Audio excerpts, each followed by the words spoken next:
Today we have the world's first cordless stick vac with a built-in sterilizing steamer. This is called the Mach V1 Ultra.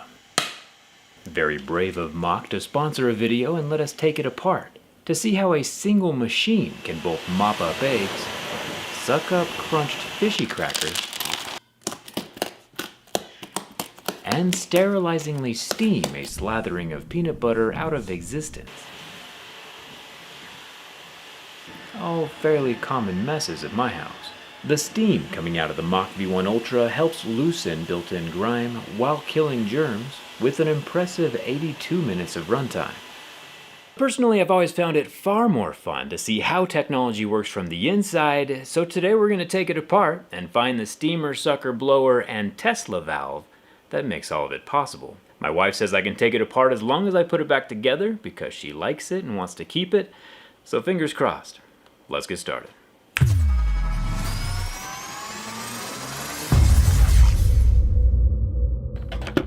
The coolest parts of this thing are probably going to be the Tesla valve, the steamer, and of course the EcoClean ozone generator. Popping off the magnetic roller cover and removing the replaceable roller, we see this is definitely more of a mop-style hard floor vacuum for like tile, wood, or stone, not so much for carpet. We have the upper clean water tank that does the ozone stuff, we'll get to that more in a minute, and we have the dirty water / fishy cracker collection tank at the bottom. To get to the steamer, the bottom of the Mach V1 Ultra has 16 screws, 4 of which are hidden behind the squeegee, and one of which, that took me a while to find, is hidden under the small left roller wheel. Tricky. After the screws are gone, the top plate of the Mach V1 comes off, revealing to my surprise both the Tesla valve and the steamer unit, along with the motor for the brush. I thought the Tesla valve was going to be harder to find, and the Mach V1 team has even made it all aesthetically transparent. The Tesla valve was invented by Mr. Nikola Tesla back in 1920. It's a fixed geometry passive check valve that only allows liquid to flow in one direction due to the creative looping. The Mach V1 is using this valve to dose cleaner into the tap water without any stirring or mixing required. The concentrated cleaning fluid is stored in the tank mounted on the handle, but we'll get to that later. It's a pretty cool way of doing things. With no moving parts, it'll last for a very long time.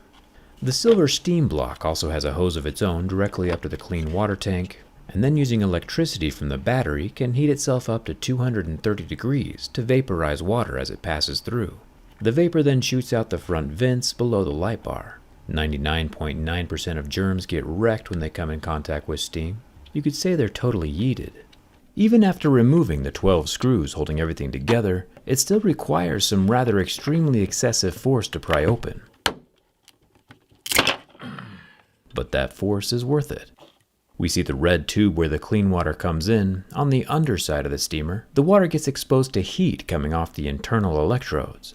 The water vaporizes into steam and has to pass through the upper metal maze on its way out, again past the hot electrodes, ensuring that the temperature reaches 230 degrees, which is far past boiling. The steam leaves through the orange insulated tube and shoots out the front of the vacuum. With 2 of our interesting components out of the way, we can make our way up to the ozone generator. Not gonna lie, the bottom portion of this vacuum was fairly simple to enter, but the rest of the Mach V1 is very difficult to take apart. With the side panels unclipped, I can remove the jet blade vent.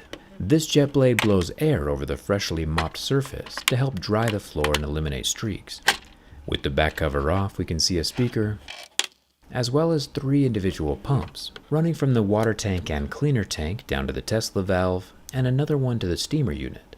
There's not really a good way to see the ozone generator from the underside, but basically the gold contact pads line up with the tank, and uses electricity to turn the oxygen atoms in the water, O1, into ozone, which is O3. Aqueous ozone helps sterilize the floor and remove odors, and then just breaks back down into regular oxygen after it's done its cleaning. It looks super cool when all the sciencey stuff is happening inside of the tank. Another aesthetically pleasing tidbit is the internal plumbing of the clean water tank disappears as it gets filled up. The same ozone-infused water is used during the self-cleaning feature, where the mop basically mops itself, spitting the ozone water onto the brush and then sucking it back up into the dirty tank, and drying it off with the air jet so it doesn't start smelling funny. It does this all by itself, in position, while docked on the charger. Super impressive. The internal battery pack is located under the clean water tank, and looks like it's made up of 12 21700 lithium cells. The exact same batteries we would find inside of a Tesla vehicle. The Mach V1 Ultra has the batteries staggered, with air gaps running between them for ventilation and cooling. The BMS board, which is also attached to the battery, appears to be slathered with a waterproof coating on both sides. Very smart, considering there is a lot of liquid running through the machine. Protection is always a good thing. Now we just need to get smartphone manufacturers to use the same coatings. 21 volts gets us 160 watt-hours of energy, enough for 82 minutes of runtime. Using the steam function a lot does use up the battery quicker. I like that the Mach V1 is using existing technologies and combining them all into one unit.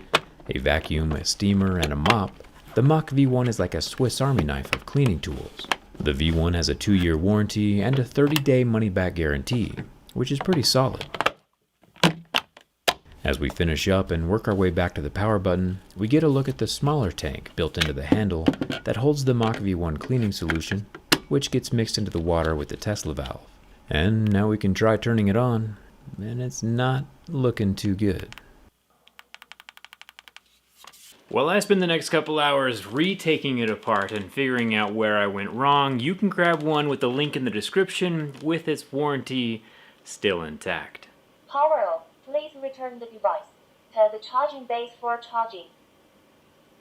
It's a pretty sweet little unit, and I really hope I get it working again. If you have any questions, leave them down in the comments, and thanks a ton for watching. I'll see you around.